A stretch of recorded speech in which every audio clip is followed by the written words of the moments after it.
Welcome back to another Genre Art with JB. I am your ever so humble host, James, here with another review series episode. Just as a quick aside, what I have on the screen is a time lapse of me working on my next oil painting. I will be doing a few more painting live streams in the future. But I really wanted to circle back around today to episodes 3 and 4 of the Book of Boba Fett for my YouTube review series. Check out my previous review. I'll put that in the cards. I reviewed episodes 1 and 2 last week, and I thought they were fantastic. I'm going to touch on what I liked about the episode, some of the things that I agree with a lot of the other YouTube commentary on that I didn't think worked as well. But for the most part, I do have to say that I think people are being a little,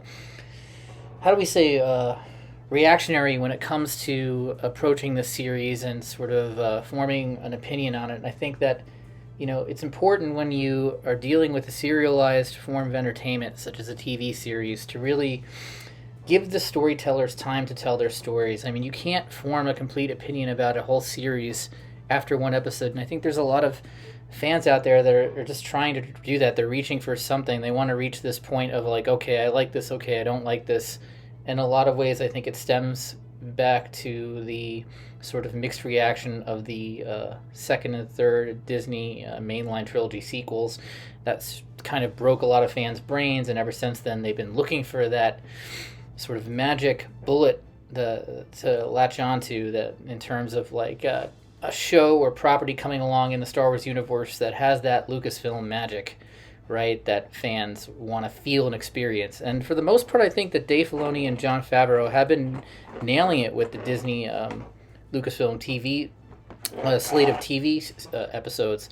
I think that especially Filoni is someone that, is an acolyte of George Lucas and understands the lore of the material. And, he's very consistent in the world building that he's sort of undertaken. If you look at Boba's characterization in the Clone Wars, his characterization in the TV series really lines up perfectly. And I wanted to, before I get into my impressions of episodes 3 and 4 in earnest, I wanted to address a few of the criticisms of the show and just push back on them. So I think one of the main criticisms is that Boba Fett isn't badass enough. He's not this stone cold killer. Like, he's not Tony Montana, all coked up, going in there and blowing people away and being perfect at everything and just being this insanely skilled assassin and, being awesome at everything. Kind of like Rey, ironically. I think a lot of people, they don't like Rey, but the same fans want Boba Fett to be awesome at everything like Rey was awesome at everything. Essentially, they want Boba Fett to be the male equivalent of a Mary Sue. And I don't really understand that. I think that, for me, it's way more interesting to have sort of a changed, humbled Boba Fett sort of have to rediscover who he is, and sort of have to go through this character arc of not only rediscovery but evolution, where he finds that, just like in the show, it says that he needs a tribe, and he's stronger with a tribe. Sort of this new conception of what strength means, and really, really appreciate that from the storytellers. And I think that, you can see that the fans don't really know what to make of it from episode to episode, because the first episode is horrible, right? That's the consensus among Star Wars YouTube. And then the second episode is amazing. And then the third episode goes back to being horrible with the Power Rangers, or whatever they want to call. People are being cheeky calling the Mod Squad the Power Rangers. I think they're one of the best things about the series, frankly. But we'll get back to that in a minute. I do think that, whatchamacallit, I do think that there's a lot of good going on in the show. There's some things that admittedly don't work or could be better. I think largely that is due to logistical constraints and the constraints that Disney themselves have put on the creators in terms of just budget and timeline. But that being said, you can tell that they are leaving a lot of money out there on the screen. Like I said in my previous video, tonally, I like how, this universe that is being crafted by Filoni and Favreau feels a little bit more like the Kevin J. Anderson material from the expanded universe, insofar as that it feels like that they are going for a slightly offbeat tone. They're going for something that doesn't quite fit in the conventional Star Wars box as far as tone. The tone is a little bit off model, as it were, from what one might expect if they had just come out of the sequel trilogy. And I really appreciate that they're trying to bring something new to the table. It's a little edgier, it's still pretty much family friendly, but they're covering themes that are a little bit darker. They're covering, they're trying to bring a little more nuance to characters that, quite frankly, in the original trilogy were cardboard cutout of what they are now. I mean, people talk about this isn't my Boba Fett. I mean, I don't know what you're talking about there, because the original Boba Fett, he went out like a punk in Return of the Jedi, and he looked cool. That was it. He just stood around and looked cool. And like, as a kid, that's great to have a character like that. He makes a great action figure, but you didn't really get a lot of Boba doing much of anything in the original trilogy besides being a plot device to get Han Solo frozen in carbonite. And then he just goes out by accident. He's the butt of a joke. So I don't know where people are talking, this isn't the Boba Fett I grew up with. I mean, maybe you and I grew up with different versions of Boba Fett, but if we're going strictly off the movies, Jeremy Bulloch even admits he just kind of stood around and didn't do a heck of a lot. So I did appreciate that, basically this series is telling us the man that went into the Sarlacc pit is not the man that came out, and I think that that's an ingenious move. It's much easier, and it's storytelling wise, to just set up this narrative of Boba Fett gets even more bittered and filled with revenge, wanting to get back at Han Solo after he escapes the Sarlacc pit. And there is really no character progression. It's just more of a character regression, right? But that only works if you keep Boba the villain, and that's kind of what Kevin A.J. Anderson did, ironically enough, in his take on Boba Fett with the Dark Empire series. And that was fine. That's awesome. But that doesn't really work if you're trying to make Boba a protagonist. And if you're going to have a show about a character, really having a show about a villain doesn't really work unless you're sort of from the get-go kind of making it known that, okay, none of the characters in this show are redeemable, and that's not really at the core of what Star Wars is. So I think, they had to make him a protagonist. How do you do that? Well, you make him a sort of more cerebral anti-hero. No longer is he the sort of mindless Terminator-esque killing machine that we got in Dark Empire. He's Michael Corleone. He's a savvy, cerebral, still ruthless when he has to be, crime boss, but he has a sense of honor. He has a code, and he wants to do right by the people in his neighborhood. Just like again, Michael Corleone or Vito Corleone, sort of a very a mob boss that uses his brains instead of his brawn, and he's playing chess, and everybody else around him is playing an abridged version of checkers, and I really love that. I think that it's clear. You can see that the guys who were making this, fans of those gangster movies, fans of The Godfather, and I love the sort of Boba's not really getting his hands dirty unless he has to. He's kind of, playing chess behind the scenes, moving pieces as he sees fit, and he's realizing that the more of a loyalty he cultivates, that will get paid back tenfold down the road. A perfect example, going into the actual episodes themselves, was the Black Chrysanthemum fight. When Boba gets ripped out of the Bacta tank in Episode 3 by Black Chrysanthemum, the good deeds that he, good vibes that he showed the biker gang earlier in the episode come back to pay dividends later on when they come to his aid and basically save his life. If it wasn't for the Mod Squad, say what you want about them, but Chrysanthemum would have totally had Boba for lunch. I mean, Boba's number was up. I really appreciated that. There's some things that I think effects-wise with the Mod Squad, or aesthetically, that people also had a huge problem with that I don't really understand, because if you really research what Lucas's interests and sort of influences were, very much inspired by mod culture and 60s hot rod culture, and in the 60s and 50s mod scene, it was typical for these gangs of racers to really, they weren't rich but they would sooner live off cigarettes than have their bikes be dirty looking. So the whole criticism, oh, these bikes don't really fit, they're shiny, they don't really fit on Tatooine. Well, they fit if, like, the Mob Squad is just using all of their stolen wares to get cash to put right back into their bikes, and they're living pretty lean otherwise. I mean, it works then, and even if that's your quibble with it, I mean, just on its face, they're sort of an interesting collection of characters. I really like that they're sort of downtrodden. They're not like perfect. They're definitely committing crimes. But again, you sympathize with the character, sort of like, again, how you sympathize with Michael and his family, in The Godfather. They're kind of three-dimensional characters. They're not just these cardboard cutout gangsters. And, like, as much as I love Scarface, I mean, to be honest, if we're being really honest here, I feel like Tony Montana is kind of a cardboard cutout character. I mean, it's an adrenaline rush. Scarface is literally like, it's a literal injection of adrenaline versus the slow burn that is The Godfather, to two completely different types of takes on the gangster movie. And I think The Godfather, as slow of a burn as it is ultimately the more interesting take. I think there's a lot of really cool aesthetic things that Scarface does, capturing the spirit of the time it takes place in.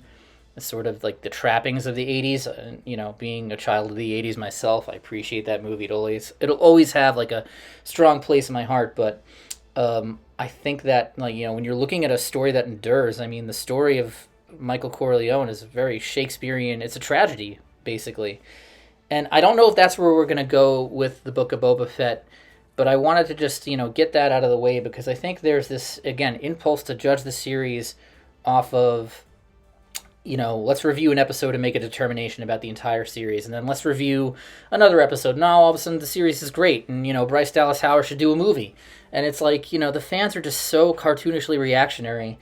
And then, also you have some of the bigger YouTubers out there that are just, they're being reactionary for clicks or whatever. And it's clear that they're sort of trying to appease some of the more crazy people that have subscribed to them. I'm just like, guys, just let the storytellers tell the stories. Wait till the end to make a complete determination. And that's why I'm trying to review these episodes in batches of 2. I know I'm making a lot of generalities here, but being that, my videos, by comparison to a lot of the review videos out there, are on the shorter side, I wanted to try and just cover as much ground as possible. But yeah, getting into the actual plot points of the episode, I loved, I loved how we get sort of like, a setup in the flashbacks of Boba Fett of sort of where the series might go with the Pikes, and how when the Pikes are ultimately revealed to be the big bad guys at the end of episode 3, it's pretty clear that if you watch a lot of gangster films, the Pikes are the ones that put the hit out on the Tuscans. I mean, I'm going to go out and say that right now. That's my prediction, is that the Pikes were playing Boba. They were playing him for a fool. He went in there thinking that he could cut a deal with the Pikes, but unbeknownst to him, while he was going to Mos Eisley, the Pikes had their agents out there, and they were already cutting a deal ahead of time with the Nikto gang, saying, hey, we have a problem. You guys got your bike stolen. We got our train stopped by these pesky Tuscans. Let's solve it right now. And Boba won't be any the wiser, because we're gonna front with him like we're actually gonna, cut a deal with this guy. But in reality, the reality is he's gonna find out when he gets back to his camp that the Tuscans are no longer in the equation at all. And he's not going to... And the Pikes, it's a win-win for the Pikes because he can't directly pin it back on them, right? But I think that is a setup that was put in there to kind of give a more emotional resonance to the eventual inevitable showdown that Boba and his new family is going to have with the Pikes at the end. And I think that's kind of cool. That's cool storytelling. That's sort of... You're putting out the joke, and then you're hitting the punchline later on. You're getting that payoff at the end. And it sort of, again, raises the stakes a little bit. The Pikes aren't just this faceless enemy. I mean, Boba has a score to settle with these guys. He thinks he settled the score with the Nikto gang, and we'll get more into that in a little bit. But the other thing, again, I really liked the sense of honor and justice Boba has. He's like, hey, he's a good mafia don, like, again, I keep bringing up The Godfather, but Michael not only, he's engaged in criminal activity, but he's trying to keep things as on the up and up as possible, and he really understands that his power lies with the people.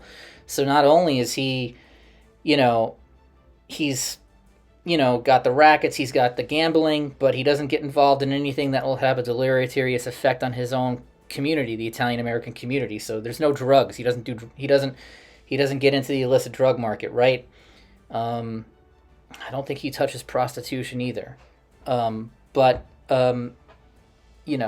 anything else is on the table. But he also, people come to him for patronage, and, in return, he protects them. He agrees to, he agrees to, right whatever injustice is being done in return for a favor down the road. And you can see Boba is kind of approaching running his crime family in the same way, paying something forward to the speeder bike gang by absolving their debts with this, watermonger who is basically embezzling them, and then later on calling in a favor, basically through their sort of saving his life from Black Chrysanthemum.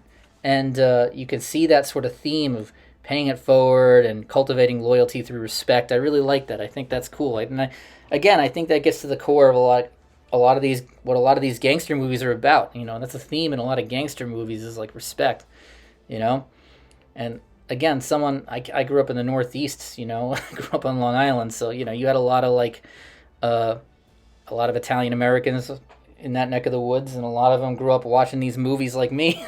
So you got a lot of Joe Pesci fans, De Niro fans, Pacino fans, and it's cool to kind of see these creators are also fans of that material. But I really, really appreciate that.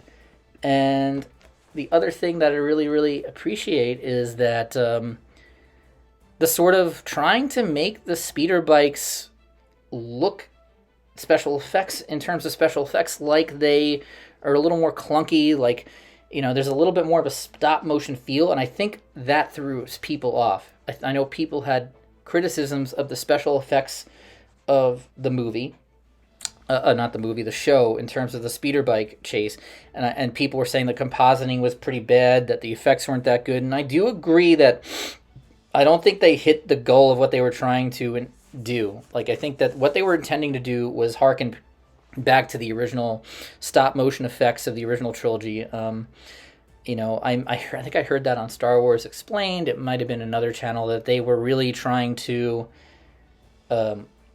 achieve a certain aesthetic similar to the aesthetic that you got in the 77 movie when Luke was racing his speeder across the desert, and it looked like a little choppy compositing wise, and they were maybe integrating some more stop motion into the chase.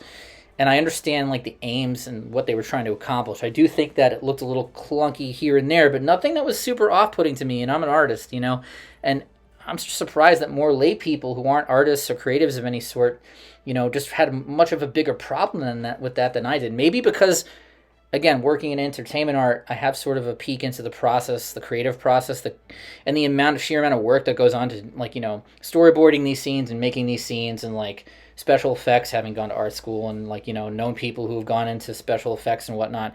It's a colossal amount of work. So I guess maybe I was, a little more generous in allowing the creatives more rope, more slack in that regard, than someone who may just think that the stuff gets done a lot quicker than it does, or is logistically less complex than it is. But I can see certain people, why certain people had misgivings with the effects in that scene. Overall, though, considering it's a TV show, I think it looks a heck of a lot better than a lot of other TV shows out there. I hate to say this, but I'll contrast this show with The Wheel of Time, where I had really high hopes for The Wheel of Time. And at one point I was going to do a review about it, but I've just got, to be honest, I was very disappointed with The Wheel of Time. Someone who's read the first 9 books, I think that those episodes should have been at least an hour, and that they didn't spend nearly enough of the money they should have spent just trying to hook people for that first season. Otherwise, if you're not going to spend the money, then you have to limit yourself in terms of the sets, which they did. But then you need to pace the show out, right? You need to really pace yourselves. And if you're going to do a scene with the Trollocs, then maybe do one scene with the Trollocs and put all your money there and make the Trollocs look really awesome. And they kind of did that with episode 1. But then they brought them back later on, and they didn't look nearly as good. And then I think, again, not to just get sidetracked and go on a rant about the Wheel of Time here, but the scaling was all off. I mean, like, Tar Valon is supposed to be the size of Manhattan, at least. Like, when you look at it, that city's supposed to stretch into the horizon, in my vision. And it just looked epic, but it was only a few shots, and it didn't look nearly as expansive or sprawling as I thought it should have. I thought that the White Tower itself looked great in the exterior shots that we got, and I think it did look quite epic. It looked just as epic in scale as Minas Tirith, but the thing is, Minas Tirith is more of a fortress city, whereas Tar Valon is more of, I pictured like a sprawling city covering this entire island that goes up and down the length of the river that it's situated on. And I just didn't get that, and I thought that they probably should have held off on Tar Valon until season 2. I mean, I think that would have freed them up. Other things, other things they did were inconsistent. Like, a lot of the cold openings were really good, but then you get into the episodes and it's like, it just kind of like stalls at points. Certain characters completely omitted. Certain scenes rushed over or completely omitted, and you can't do that with an epic fantasy or show. You can't omit stuff. And I feel like, say what you want about Boba Fett, but they're really leaving no stone unturned here with the amount of time that they're given. And, I think that's the other thing people need to realize is half an hour is just not enough time to do a good TV show. And that's where I will kind of be a little more critical of Disney here, is that if you're going to put out a show that's a Star Wars show or any epic sci-fi fantasy show, you need to have at least an hour to tell that story, right? And not only that, with Disney's budget, they should be putting out 20, 25 episodes a season. And, I know that probably the creative team and the actors are like, no way, that's crazy. Do what you got to do, pay more. I mean, because it'll pay off in the long run. I mean, look at Star Trek TNG. Granted, TV has fundamentally changed since those shows were made, just the nature of TV itself, but back when TNG was airing, they would put out 25, 30 episodes a season. And, for the time, the effects weren't bad. I mean, we look back now, and the effects are kind of whatever. They're sort of shoddy, but at the time, that Enterprise D looked pretty good on screen, when I was a kid, and that was impressive back then. And, I think they gave themselves enough time to really focus on all of the ensemble cast that was in that show, and I just don't think you can do that in 7 episodes. I mean, we're talking about $100 billion corporation in Disney, and they don't have the money to put out an hour-long episode? I mean, come on, guys. It's insane. Enough with the penny pinching already. If you want to, cultivate your audience, if you want to really leave it out there on the screen, you got to step it up in terms of, in terms of how long your shows are. I mean, I will say this, they do make the most of their budgets, and you don't get much better than ILM. ILM is fantastic. And I think I've heard that a rumor that they're using a lot of AI now to generate the backgrounds, and I have to say, I find the backgrounds, for the most part, the exterior shots work pretty well. What else happens in Episode 3? We get, the twins, obviously, warning Boba, hey, the Pikes are coming, we're skipping town, you should do the same. Boba freeing, Black Chrysanthemum after the failed hit attempt on his life. And again, Boba recruiting the Swoop Bike gang. That's sort of laying groundwork to make an alliance with the other crime families that were formerly under Jabba in preparation to fight back against the Pikes. That's sort of the present story. I will agree, I think that the flashbacks do work a little bit better, I think, in some instances. And sort of just, in sort of just narratively, we get to learn a little bit more about Boba as a character through the flashbacks, frankly. But I think we still learn quite a bit about how he's changed since his time with the Tuskens in the present. And I think it's nice seeing that contrast. As far as Episode 4 is concerned, and we're running close to time here, loved Episode 4.